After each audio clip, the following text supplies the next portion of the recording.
Hey guys, Barrett here. Welcome back to another video. Today we're talking about those dreaded pop-ups.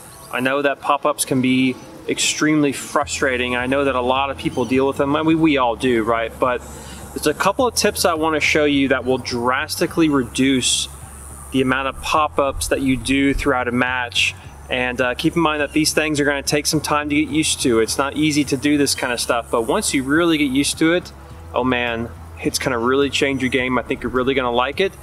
Here is how you reduce your pop-ups. Let's go.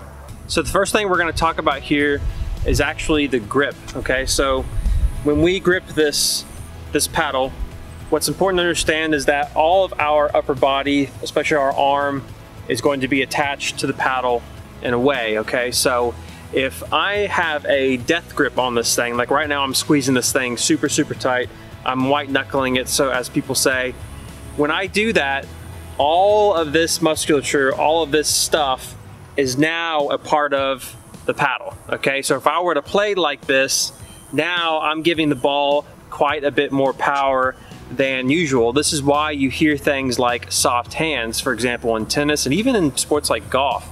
You hear people talking about soft hands a lot. So the first tip I want to go over here is to have soft hands, to learn how to loosen up on the grip. Now, typically I do a continental grip, as you can see. Let me get out of the shadow here.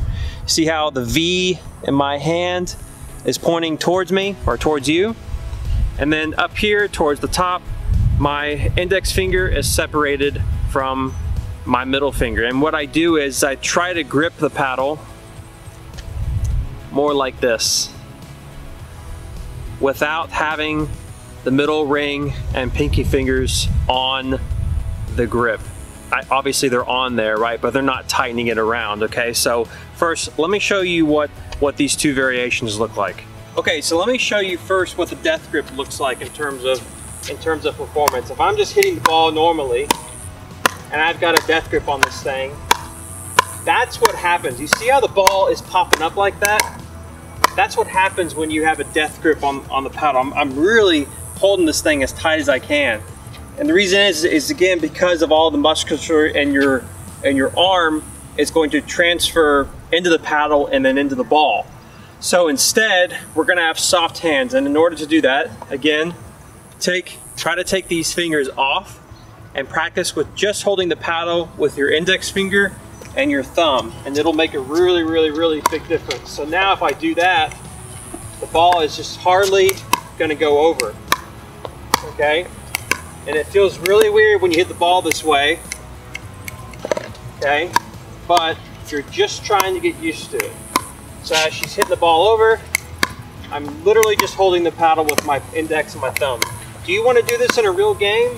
No, you don't. This is just for practice. This gets you used to using your paddle instead of your fingers or instead of your arm, right? We're trusting the paddle. We're trusting that the paddle is going to do what it needs to do to get the ball over, okay?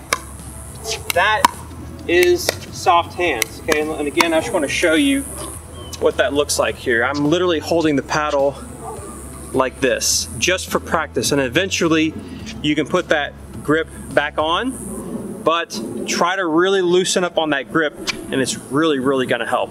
Okay, let's move on to number two. Okay, number two is pace, and really this is probably one of the most important concepts to understand in pickleball, pace, or really, in reality, the pace of your opponent. It's not so much the pace that you put on the ball, it's pace that your opponent puts on the ball. Okay, so as I'm thinking with Carolyn over here, I'm gonna be focused on how much pace she's putting on. If she starts to put on some of that pace, I have to respond with not putting on the pace. A big mistake I see with kind of like the 2-5, 3-0, 3-5 crowd is that when their opponent puts pace on the ball, they don't respond accordingly, okay? So I want you to just check this out. Watch what happens when she starts to put pace on the ball. Okay, so we're just dinking here, and Carolyn's gonna put a ball with some pace on it. When she does that, I'm not gonna hit the ball very hard, okay? Because if I do, it's gonna explode off my paddle and it's probably gonna go out, right? So The trick is seeing when she's gonna do it, okay? So I'm just watching very carefully. Ooh, man, that one hit the net. All I'm doing is watching for that wind up, or for that action.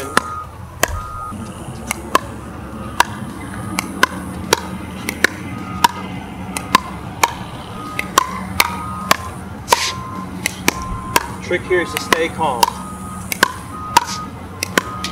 So did you notice how I really didn't swing at very many of those shots, right? It was a very calm, get the paddle in the way, block the shot, and then get ready for the next one. I was sitting there, really the big thing I was doing there was just watching her body language, just watching her wind up those shots and get ready for them. When she puts up pace on the ball, I can't respond in kind unless I can kill it, okay? So always keep that in mind. Second thing is that when the ball bounces, okay, as it's traveling upward, the pace of the ball decreases because it's fighting against gravity, okay? So if you're taking short hops where the ball bounces and hits your paddle immediately, you have to be really careful with those because there's still a lot of pace on the ball. However, when the ball has bounced up to its regular height, it has no pace on the ball, so you can hit it a lot harder. So keep that in mind as well. Pace, really, really important in pickleball. Let's move on to number 3. Okay, the third thing I want to talk to you about today is topspin. Topspin's becoming a lot more popular these days. In fact, just spin in general.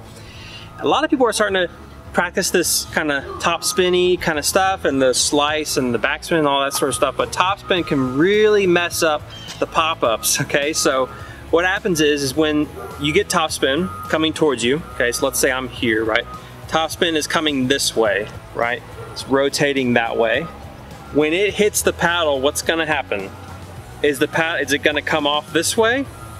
Like this? No, it's gonna come off like that. The reason is because the ball hits the paddle and then climbs. It doesn't like really grip the paddle, but it deflects upward, okay? That's why topspin is so powerful, right? So when people do topspin serves, it typically causes a high return. That makes the third shot drop a lot easier to do. So the question is, how do you fight against topspin? Let me show you. There's a couple of tricks when it comes to fighting against topspin. First of all, player knowledge. Are you playing against a player who played tennis, or do they just have great topspin in general? That's the first thing. The second thing is, you can tell a ball has topspin on it when it looks like a lemon or an orange, depending on the color. In other words, it looks completely solid. If it looks completely solid, it's spinning like crazy. If you can see the holes in the ball, then it's not spinning. The key to topspin is if your opponent is putting a lot of topspin on the ball, you have to force yourself to hit it lower than what you're used to doing. Because remember, the ball is going to pop up, right? So the trick is to hit it a little lower. That will keep you from hitting the ball so high on topspin shots. The same thing works with backspin. We're not going to talk about it too much, but with backspin, you got to hit it higher than what you're used to. My bad. Okay, so I'm going to be watching that ball. I'm watching for that topspin, especially if she hits it with her forehand. There's going to be topspin on it. Okay.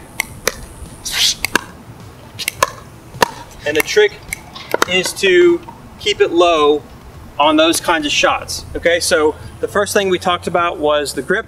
Try to really loosen up that grip. Don't have a death grip on it.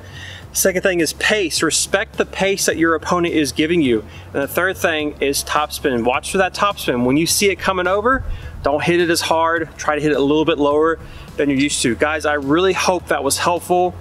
Feel free to subscribe to my channel. I put out a lot of different types of pickleball content. I have podcasts and articles, a website, all that sort of stuff. You can go to pickleballkitchen.com for the rest. Guys, thank you so much for joining me. I really appreciate your viewership. I will see you next time.